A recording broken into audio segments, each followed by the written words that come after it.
The holidays are a time of celebration, but can be tough for people who are struggling with addiction. THV 11's Jade Jackson shares some important things to keep in mind as we gather around this time of year.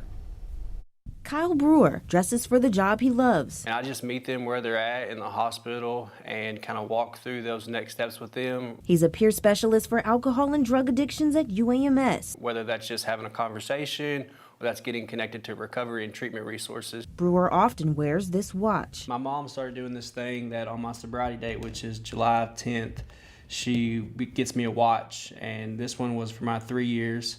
It says, by the grace of God. I was a freshman in college. I got my wisdom teeth removed, and I got a prescription of oxycodone. He says that's where it started for him, eventually falling into a pattern of hardcore drugs like heroin, being arrested, and eventually becoming homeless. And the holidays for some people are a good time and a positive time, but for people that may be struggling with addiction, they may not have their family any longer. I know I've spent a couple Christmases alone because of, the lifestyle I was living. My family had to disconnect from me. And many may have to spend their holidays. And so right here, we have a special menu here. Inside a recovery center. And we have the Not Your Mom's Banana Pudding. Joshua Foster is the discharge coordinator for Serenity Park Recovery Center, where outside sits a sign pointing in 3 different directions. With our location here, you have the Pulaski County Detention Center next door, and you have a cemetery across the street.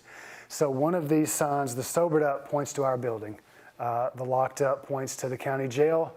And the Covered Up points to the cemetery, because when you are in active addiction, those are your 3 options. The facility is almost at capacity as we head into the holiday season, a time which Foster says can be a trigger for some struggling. Because there's trauma that can be brought up in a holiday setting.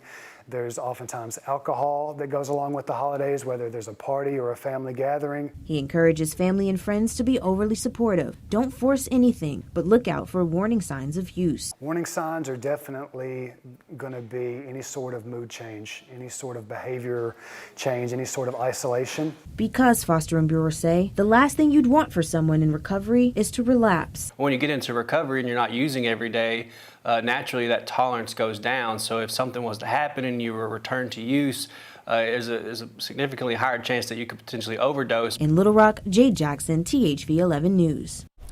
Jade, thank you. If you or someone you know is struggling with addiction, we have resources that you can get help from on our website, thv11.com.